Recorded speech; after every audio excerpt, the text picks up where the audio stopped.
Greetings, my name is Robert and I'm the owner of the Merit Systems International, the developer of the MARETweb Project.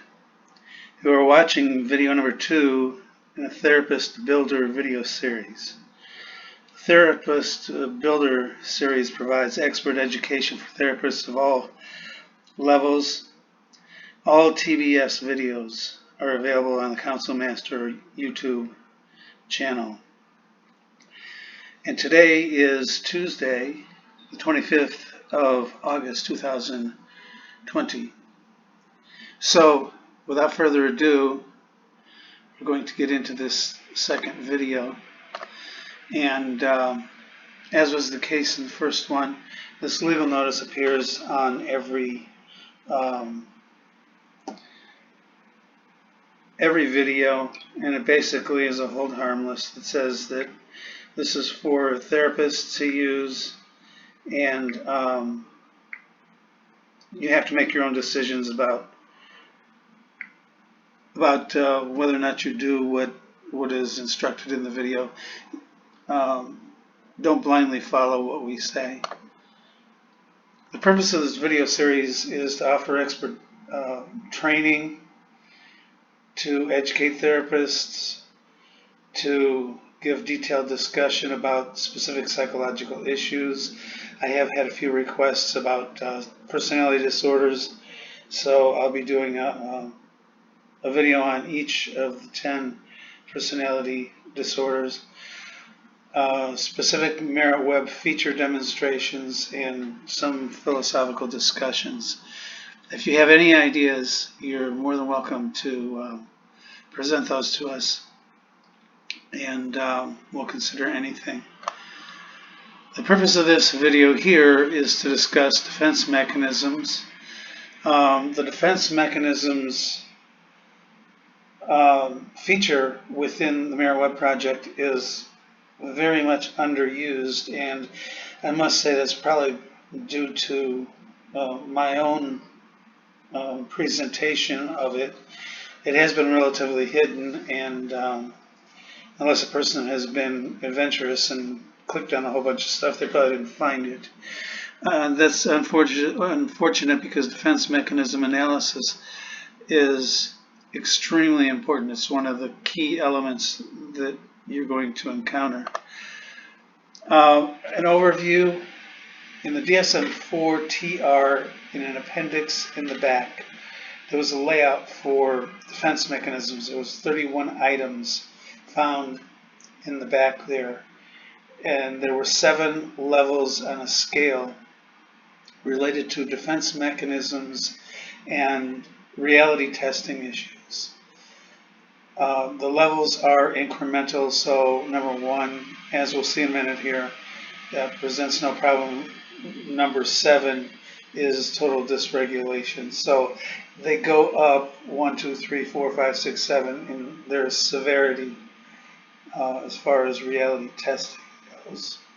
The client does not take this as an assessment, and you should not in any way attempt to work through this with them. This is for you only, and you fill out the form and answer the 31 items, check them if the person has them, leave them unchecked if they don't have that particular issue.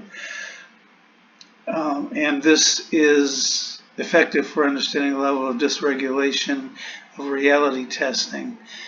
Reality testing issues are going to present a serious problem for you if a person does not meet reality in the same way that everyone else does. You're probably going to run into a wall and not get very far with them.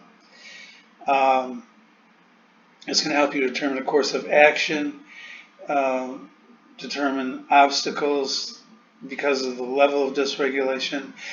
For example, in the second level, there's intellectualization.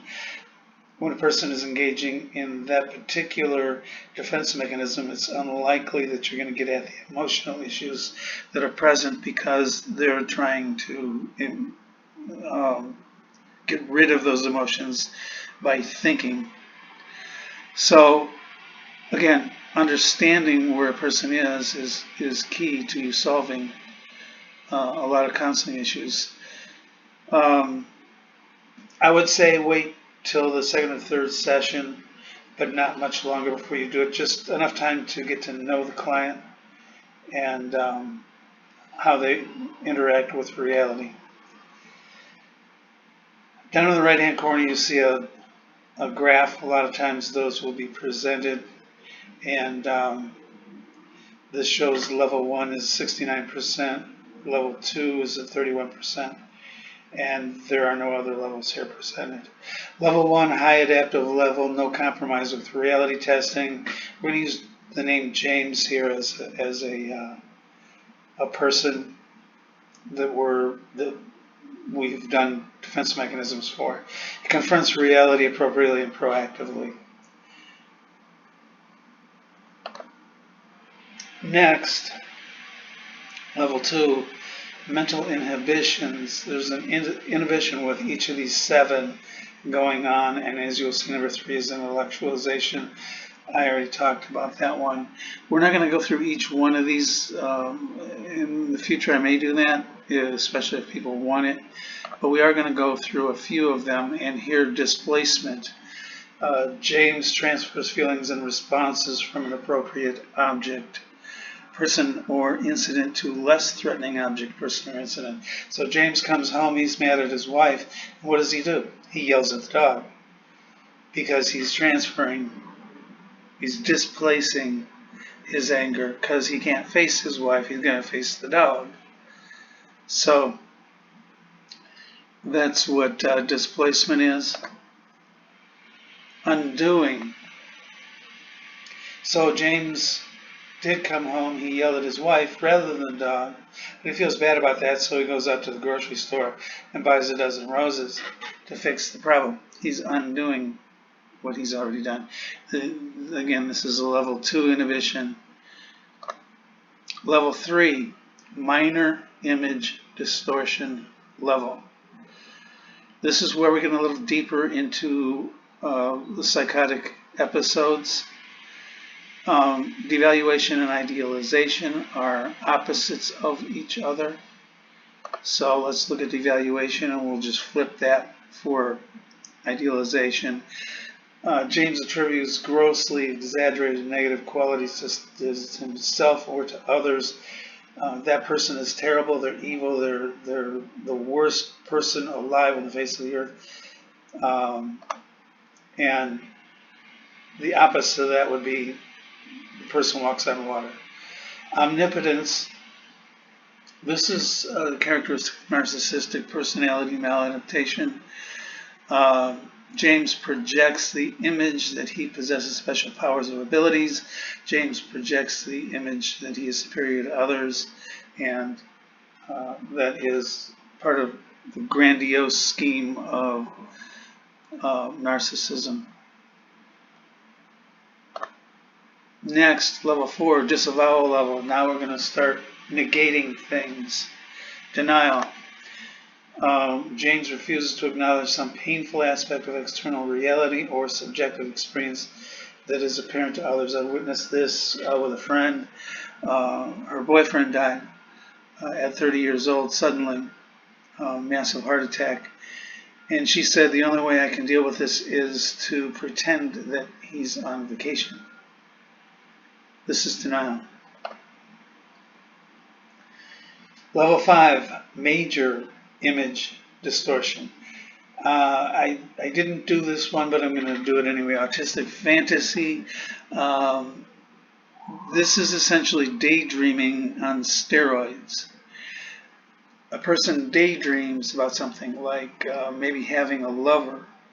They don't have one, but they dream about it. And this goes on for maybe years.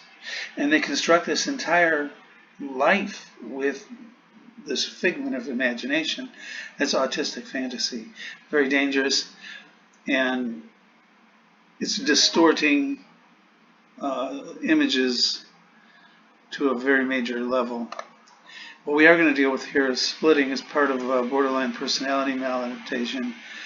Opposite effects. not able to put good and bad together into something. All bad, all good. That person's terrible. And then tomorrow, that person's a savior. So that's called splitting. Level 6 is the action level.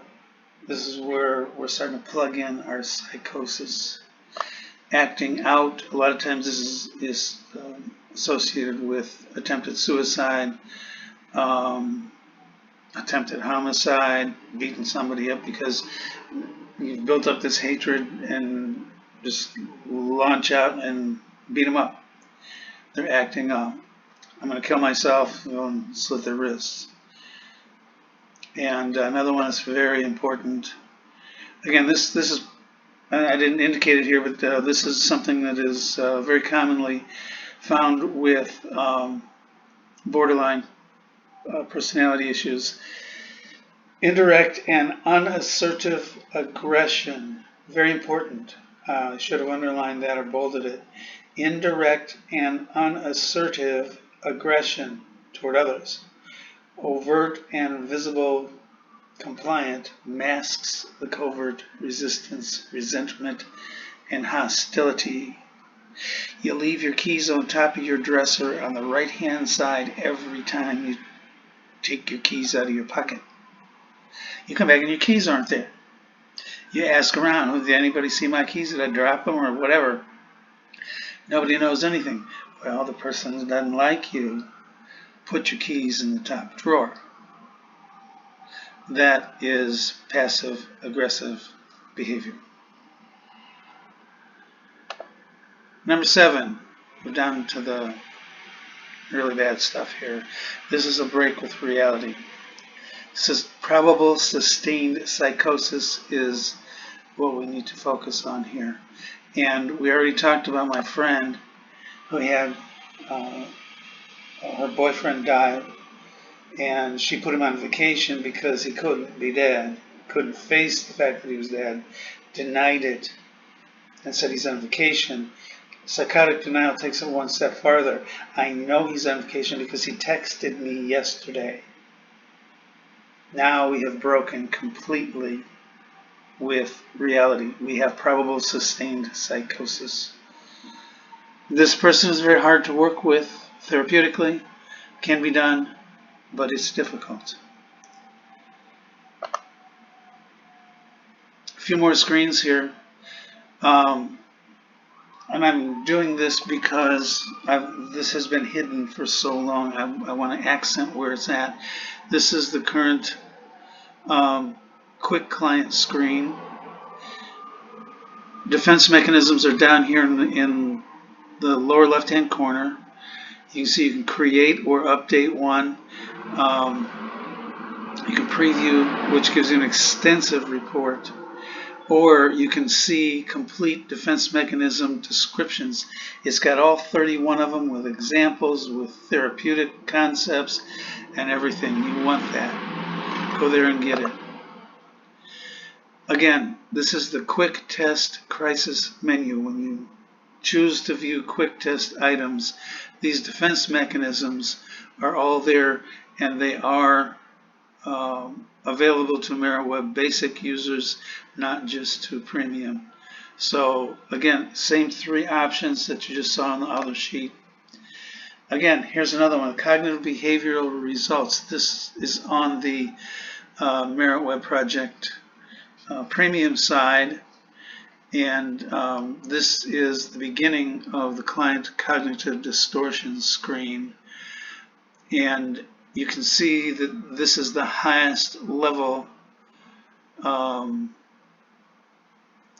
This is the highest level that the person has scored.